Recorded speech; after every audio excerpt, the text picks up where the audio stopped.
Good morning, everyone. We are honored to have Mr. Bob Inglis, who is the past congressman until 2020. Sorry. He's in the future. He's a future guy. We are honored to have Mr. Bob Inglis, who is the U.S. congressman until 2010.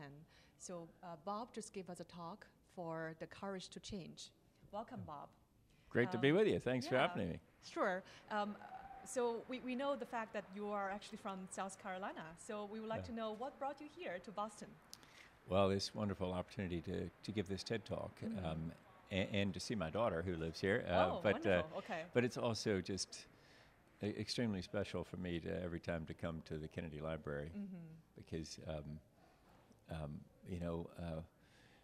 I'm not sure the Kennedy family appreciates it, but when they gave me the Profiling Courage Award, I said, he was a tax-cutting, communist-fighting, ask-not kind of guy. I think it makes him pretty good Republican. I'm not sure they appreciate that very much, but he is an exceptional American who believed in an exceptional America, and so it's always inspiring to be here at the Kennedy Library. I see. So your personal bond, your personal connection, and also the inspiration of this avenue brought you here. Okay. Yeah, and the neat thing about TED spreading ideas that matter and can change things, and so that was the message here today.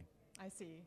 So I know you have mentioned a few times about if you are a conservative congressman, you would remember Reagan and JFK.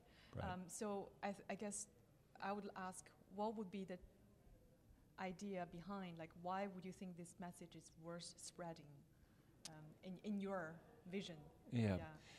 Well, it's because there's an incredible opportunity to bring America together to solve climate change and in the process lead the world to solutions, but also in the process to heal our political divisions. That's true. To remind us that really some things can be solved. Healthcare, for example, is really difficult and really quite difficult to solve. Reality is, it's 100% death rate, and there's a lot of suffering between here and there. Yeah. So it's really hard to solve. But climate change is sort of like that Sputnik moment. There's something we can do about it. We were in a race. President Kennedy saw us in a race to get to the moon to prove that space would not be weaponized, but it would be filled, as he called them, with instruments of knowledge and understanding. And so we achieved that. Right. And so if we can achieve a solution on climate change, we can be reminded, some things can be solved. I see. And they can be solved if you come together Right. with good intentions and say, you know what? Actually, progressives and conservatives can really agree on this one. I see. Under the big umbrella of fighting the climate change. Yeah, because, what I like to say is we better hope it's human caused. If it's not human caused, we're hosed. But if it's human caused, then what an incredible opportunity we've got to fix this. And but when I was in Congress, a carbon tax that's paired with a cut in taxes or a dividending of all of that money back to the taxpayers, and that tax being applied at the borders to imports, that was the best idea I came across. I see. And so when I got tossed out of Congress, I had the opportunity to continue advocating and educating toward this end. I see. And so it's been wonderful since Congress to be about trying to convince conservatives, especially conservatives, to engage on climate change. Because the problem for conservatives is, we have an undeserved inferiority complex when it comes to energy and climate. We just think we're no good. Yeah. But the reality is we're very good. We've got a solution. It's called fixing the economics, put the cost in on all the fuels, eliminate all the subsidies, level the playing field, and watch the free enterprise system solve this. Right.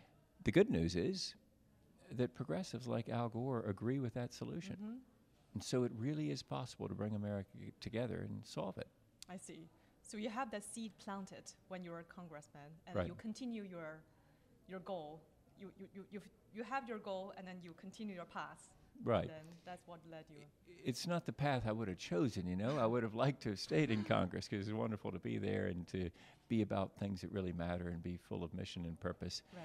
But if you think about it, over the last 7 years, it's probably been better to be out in the heartland than to be in the halls of Congress trying to advocate, educate toward a pricing of carbon dioxide that would fix the economics and make it so we could fix climate change, because the action has been more in the heartland than it has been in the halls of Congress. Right. Now you're in the open playfield. Right. We've got to convince conservatives at home to support their member of Congress in having the courage to change on climate change. I see. Because the problem is we've gotten locked into this strange position of saying that we don't believe in data. Well, that is a really odd place for conservatives to find ourselves. So we've got to have the ability to say, no, we've looked at the data. It's real. Right. It's not that we believe in climate change, because there's nothing worth believing in it. All it is data. My faith informs my reaction to the data. Right. But we can see the data, and then as stewards, we can rise to protect the creation and figure out a way out of this. I see. So I guess if we put our vision in the future, if we invite you back in 3 to 5 years, what would you wish you could share a story with us? It'd be so great to celebrate a victory in the U.S. Congress of America leading the world to a solution on climate change by fixing the economics. And it's a really very simple fix. It's what we advocate at republicen.org, and it happens to be what Al Gore's been for about 30 years, which is simply putting a tax on carbon dioxide, pairing that tax with a dollar-for-dollar reduction in other taxes, or a dividend of all the money back from the tax revenue from the carbon tax, making it apply at the border to imports, winning the case in the World Trade Organization if we're challenged, saying it's an impermissible tariff, but we think we can win that case. And then the whole world sees the true cost of energy, and the free enterprise system can deliver innovation to 7 billion people who now see the true cost and who want innovative products. I see. And so the whole goal here is to not just have America do this, because that's 300 plus million Americans, that's great, but when you get 7 billion people around the world looking for innovation, then the market is the prize and innovation will happen. Yeah. I like And that. really, we have this opportunity, this amazing calling, really, to light up the world with more energy, more mobility, more freedom. It can come from these new abundant sources of energy. Yeah. I mean, climate definitely affects everyone. It's in the air, in the soil, in everywhere, in the food, right? Right. So, okay. But I guess we're very honored to have Mr. Bob Inglis with us today at TEDxBeaconStreet. Thank you so much for watching. Thanks for the opportunity. Thank you, Bob. Thanks for having me. Sure.